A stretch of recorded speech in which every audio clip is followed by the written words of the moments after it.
La fiscalité est certainement le maillon le plus important de la politique budgétaire. Cependant, le Sénégal peine à mobiliser de manière optimale les recettes fiscales, principal instrument de financement souverain. Aujourd'hui, nous sommes à un taux de pression fiscale d'un peu moins de 18%, en deçà donc du ratio de 20% fixé par le critère de convergence de l'UEMOA. Notre ambition est d'atteindre et de maintenir un taux de pression fiscale supérieur ou au moins égal à 20%, ce qui correspondrait à des recettes additionnelles de plusieurs centaines de milliards annuels.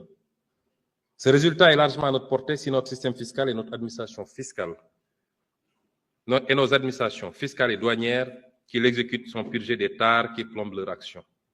Il s'agit notamment de juguler le phénomène incontrôlé des niches fiscales avec son corollaire mal ou sous-évalué de perte de recettes.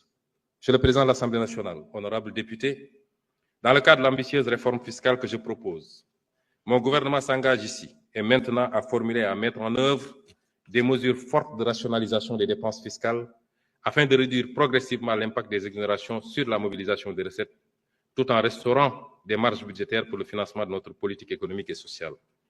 Notre politique fiscale conciliera le besoin de mobilisation des recettes fiscales à la politique de promotion des investissements dans le pays.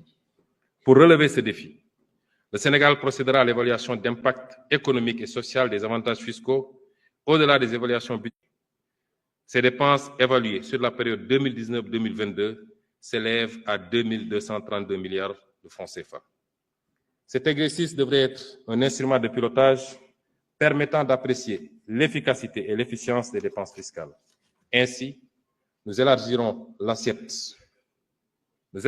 périmètre de l'évaluation des dépenses fiscales, c'est-à-dire celui des mesures recensées et évaluées, à travers l'audit exhaustif de toutes les mesures tendant à baisser le poids de la fiscalité pour une activité économique ou une catégorie socio-professionnelle de citoyens contribuables.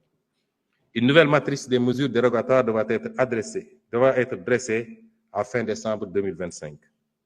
Le gouvernement travaillera également sur la rationalisation des exonérations relatives, premièrement à l'impôt sur les sociétés des cimenteries, l'impôt sur le revenu, notamment par une réactualisation du barème progressif, aux consommations de la tranche sociale des livraisons d'eau et d'électricité, pour ne viser que les consommateurs les plus défavorisés.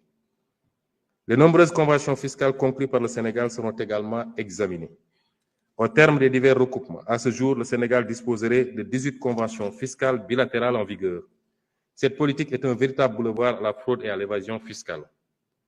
C'est pourquoi, conformément aux directives du Président de la République, nous procéderons au retrait du Sénégal de toute convention bilatérale avec un paradis fiscal et renégocierons les clauses défavorables des conventions conclues avec des États à fiscalité normale lorsque ces conventions nous sont défavorables.